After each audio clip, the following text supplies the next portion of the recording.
it's going to be interesting because they're definitely going to be buyers, especially with how they've played recently. Dancing to the commercial music, which we used to do when we were doing TV shows back in the day, back in the prime days of the League Network. Alexa, great to have you on. She works for and covers the St. Louis Cardinals on Bally Sports Midwest, a team that has gotten itself right back into the mix. So first off, how are you? Great to see you.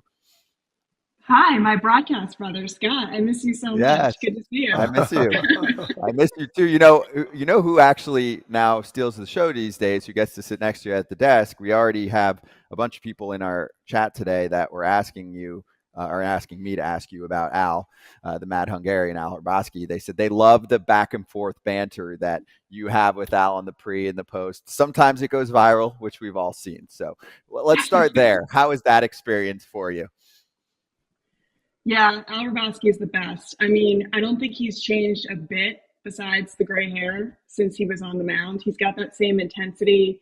He's got that same, like you can't prove him wrong. He's just always right. And it's so fun to sit next to him. He's like a crazy uncle to me. And I can say that in the most like endearing, thoughtful way. And we go back and forth because that's what, our relationship is like. We're not doing that just for TV. We're doing that because I want Al to make me better. And, so I push back on stuff that he says. So I don't end up saying something stupid on air.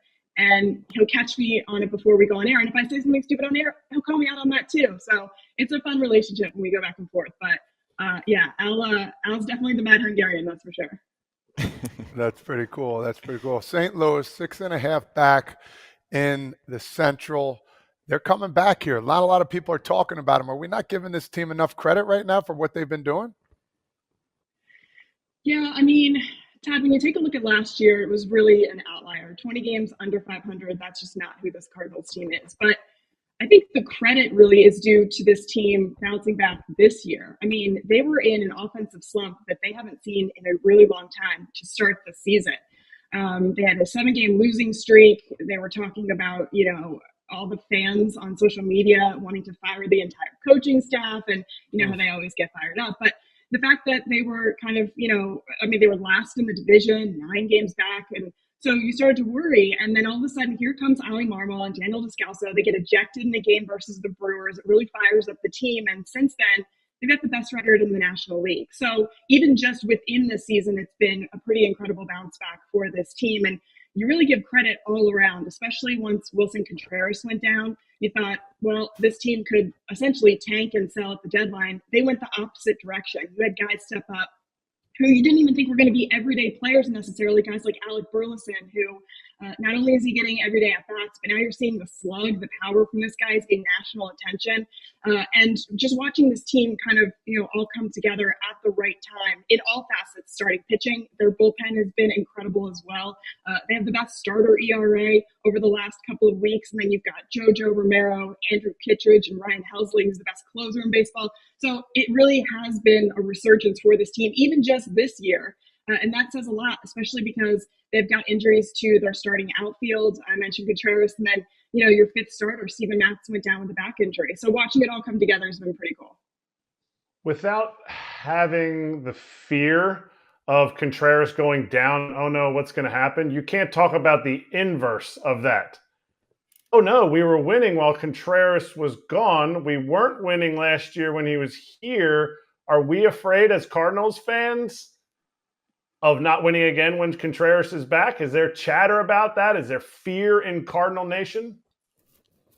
I mean, listen, we all know that he got off to an interesting start in his Cardinals career. That's been written about, and that's no secret. And he struggled behind the plate. But the fact is, he was the best offensive player for the Cardinals in the second half last year. And it wasn't even close. And this year, before he went down with his injury, he also led the team in most offensive categories. So his bat's going to play, and you need his bat in this lineup. That's just a given. In terms of behind the plate, he worked tirelessly in the offseason. It was something that he needed to improve on. The organization told him that. He was aware of that.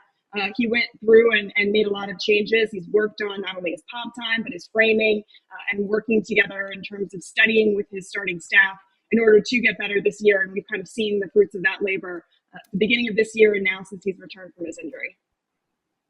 Who is going to bounce back sooner, Goldy or Arenado? Arenado just hit his second home run, I think, at home last night. So you have to choose one of them, and you're not going to be offending the other one if you choose one of them. Listen, I don't think either of those guys could ever be offended by anything I say because I don't think they're listening.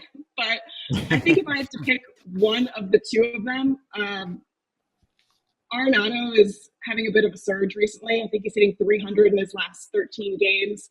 And we're not seeing the slug from him just yet. The average is there.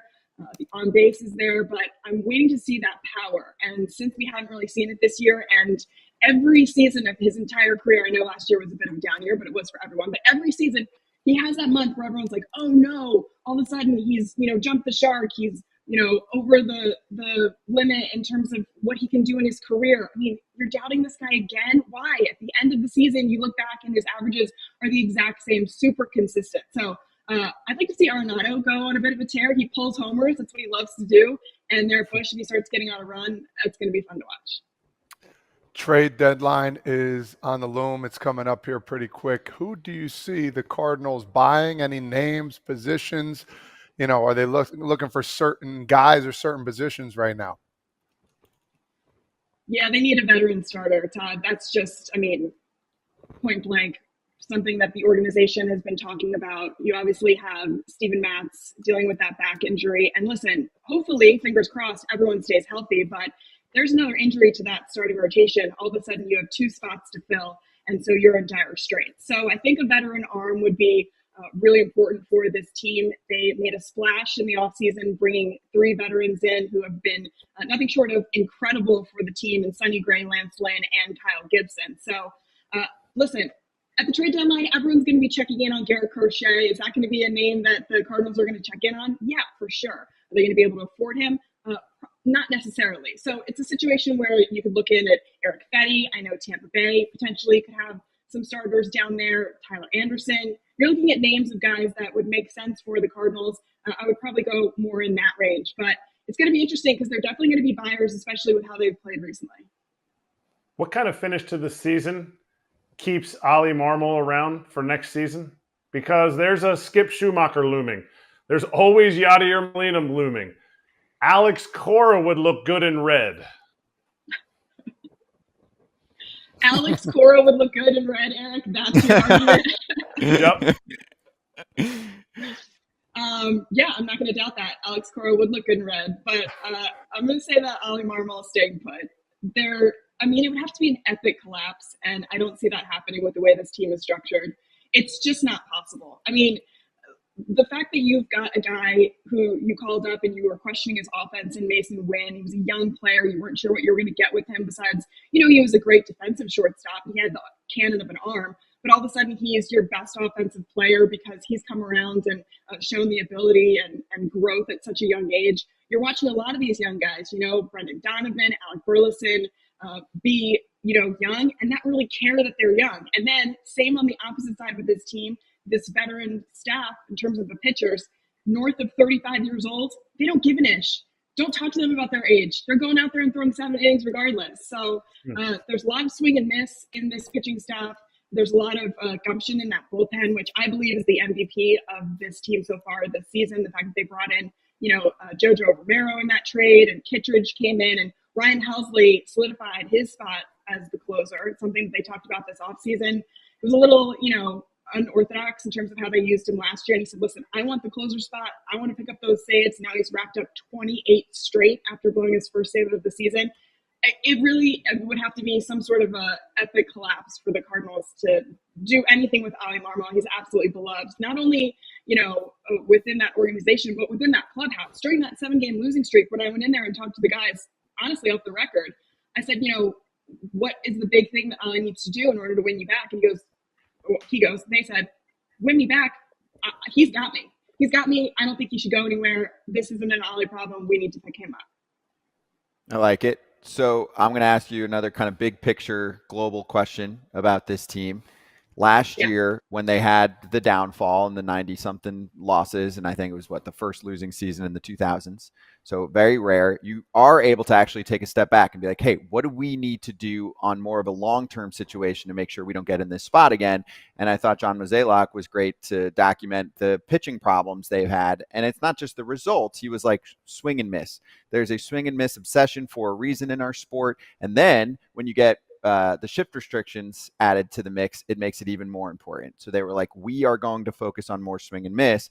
And I think some people took it as just where they would look in free agency, but I think they mean with their whole organization. So are you seeing steps in that direction? I mean, I know at some point, we'll see Tink Hence in the major leagues in the next year or two, but in general, do we see this changing for the Cardinals now? And if so, how does that get done? You look for certain players, or is it more of a philosophical thing with the coaching staff and the development staff in the minor leagues? Yeah, I mean, I think it's kind of a general trend in baseball, right, Scott? We're seeing so many organizations want to go in that direction. And I think it's a philosophical change for the Cardinals in terms of players they're looking at in their organization, but also bringing in from other organizations. But it's also a big shift for them in general because they had relied so heavily on their bread and butter, which was that Cardinals defense, hit to contact kind of guys. So now making the switch over to more swing and miss, it's coming, and it's already started here with the veterans that they brought in the offseason and their bullpen in terms of what they're focusing on with guys like Andrew Kittredge. And, they've got Ryan Fernandez down there. And like I mentioned, Jojo Romero and Ryan Helsley with the swing and miss. I mean, he's got that lethal slider, and the velo between his fastball and slider is it's sick at 15 miles per hour. But watching those kinds of guys come in and, produce the swing and miss that the Cardinals are looking for, it's going to inspire them to go out and either by trade or by development in their minor league system, stick to that philosophy since it is a big switch for them. But they're catching on pretty quick. And the fact that we've seen so much of it, they have more swing and miss in their pitching staff this year than they have in the past 5-6 years for the Cardinals. So catching on pretty quick, and the guys are all on board. And it's a lot of fun seeing a lot of those swords. Can they catch the Brewers? Can they catch the team that they are currently trailing by 6 games? Yes. Eric, why not? I mean, come on. Listen, you've got two guys who are underperforming in your all-stars in Paul Goldschmidt and Nolan Arenado right now. If those guys get hot, if you trade for a starter at the deadline, all of a sudden you beef up your rotation. Your bullpen has been one of the best in baseball. If you take a look at that back end, if you give them a lead in the 7th, 8th, or 9th, they're not giving it up. That's exactly what you need. They've played more close games than nearly anyone in baseball. They've played 25 one-run games. That's 6th in baseball. 57 three-run games. That's 2nd in baseball. That's the kind of intensity and pressure that you need to play under postseason conditions, and in order to not only perform in the postseason but to even get there. It's a great mix of veterans and young guys. I mean, you guys have both played on teams where that's been a pretty magical mix, and they've got that here. It would be very hard for me to see them not at least competing for the division at the end of the season or overtaking the Brewers with a little bit more power in their lineup, which they missed at the start of the year. All right, we got time for one more. I'm going to throw 3 names out there. You can either do like a quick hitter on all 3 or maybe go deep on one. So, we're getting questions about Gordon Graceffo, who's coming up today, and then also questions about Dylan Carlson and Jordan Walker, all in like very different storylines and situations, but help us out with at least one. Yeah, Gordon Graceffo will get the call up today. Andre Palante is getting the start, and their bullpen usage has been taxed a bit, so they need some help there. Gordon Graceffo will fill that role.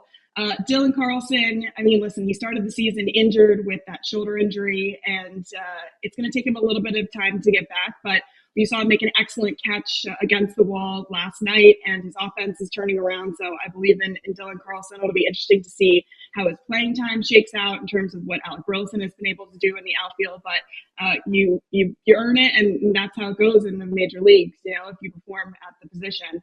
And then Jordan Walker, man, I love Jordan Walker. He's a great kid, good head on their shoulders.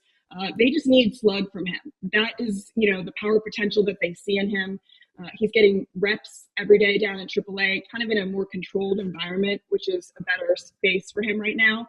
And honestly, when they called Jordan Walker up again, they want him to stay for good. So they want to make sure it's the right fit. And unfortunately, he just didn't develop, the way that the organization wanted him to. So being down in AAA and making sure that he is really game ready makes the most sense. And, listen, not every player develops at the same pace that you would like. Take Mason Wynn, for example, in terms of his offense. You were really looking at him struggling last year. And like I said, now he's one of the best on the team. So Jordan Walker will come around. Don't worry about it. We will be seeing those two for years to come in Cardinals jerseys, taking home hardware for sure. Yeah, the upside sky high. Of course, you got us all the details on all three. You're the best. And I know there's some people watching on Bally Sports Midwest, so they already know. But if not, spend some time. It's pre-good, but especially post sometime with Alexa and Al. It is entertainment, okay? It doesn't matter what kind of game it was, close, blowout, whatever. Just spend some time with them and then report back. But Alexa, great to see you. You're the best. We have FT on the road. The next stop for us before All-Star is NASCAR. So we will be in Chicago on July the 7th to do a special FT from the big NASCAR roadshow that they do out there with the music performances at Grant Park. You've got Keith Urban, the Chainsmokers, the Black Keys, and many more appearances, performances. You've got Pierzynski there. Kipnis is going to be there. Alana is going to be hosting the show with them. It's 11 a.m. Central Time. So 12 o'clock East Coast time, a special FT on a Sunday, July 7th. Don't miss out on the epic weekend. Get your tickets now at NASCARChicago.com. I wonder where you guys are going to be at, too. That's going to be like location-wise? Yeah, it's going to be fun. It's going to be good. Hey, everybody. Be sure to like and subscribe for more content. We're back here every weekday, all year long, so do not miss an episode. The videos are coming in all day. Here's another video you might enjoy. Baseball the way it should be covered.